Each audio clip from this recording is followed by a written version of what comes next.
It's all in our hands, this life of time. Salut, bienvenue chez Eleven Motorsport. Let's give unto us all. C'est un peu là où tout a commencé. En fait, c'est là où je suis venue la première fois juste pour essayer la Twingo. En 2022, en mai 2022, où je connaissais pas Antoine, je connaissais pas Eleven. Enfin, à l'époque, Antoine Massé Motorsport. Et on s'est donné rendez-vous là. J'ai découvert ce garage. Je me suis dit, mais qu'est-ce que je fais là? Et on est parti essayer la Twingo. Et en fait, je suis revenue là et j'étais en mode, ok, c'est incroyable. Allez, tiens le bon bout, hein.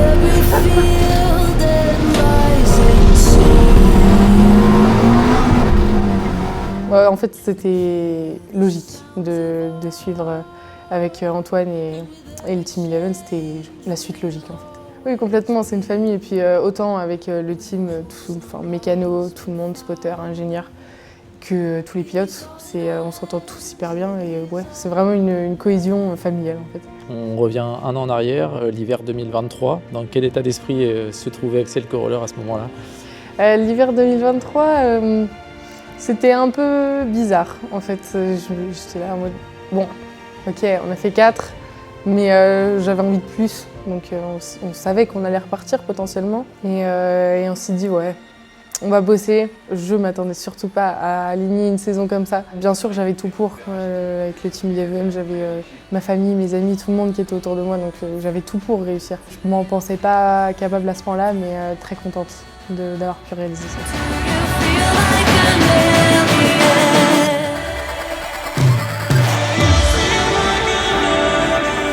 Tu peux sortir ton téléphone, on va te laisser regarder. Il y a 2 questions, donc tu prends la première vidéo que tu as reçue, Ok. on te laisse la regarder puis répondre ensuite. Wow. Moi, j'avais une question pour toi. Tu as fait une course et tu as fait des courses magnifiques. Tu as une force terrible. Oh, Je ne sais pas d'où tu la tiens, cette force. Oh, bah voilà, c'était sûr.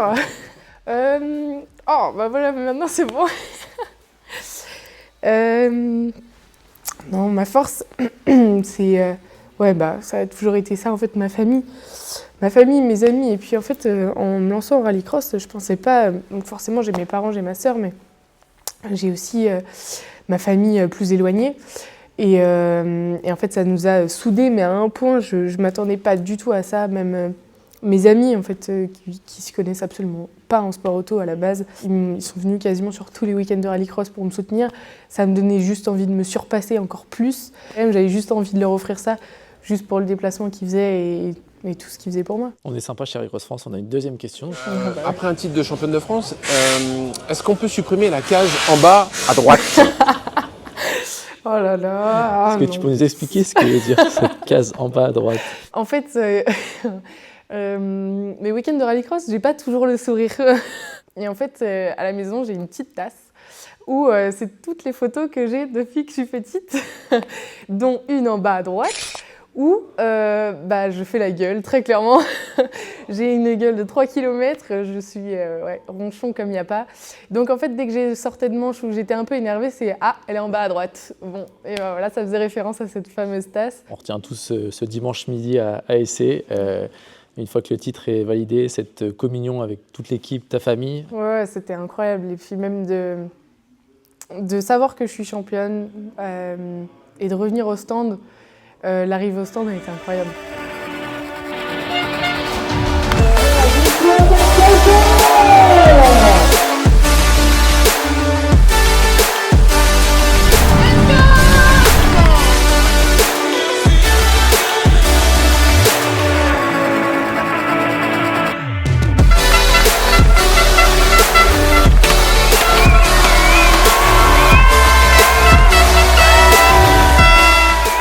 De voir tout le monde mobilisé, de voir, c'est cotillon, genre la fumée, c'était incroyable. Et en fait, sur le moment, je réalisais pas, mais je me suis dit, il y a toutes ces personnes-là qui sont là pour moi et qui me félicitent. Et en fait, ouais, c'était vraiment, je pense, le moment que je retiendrai toute ma vie, en fait.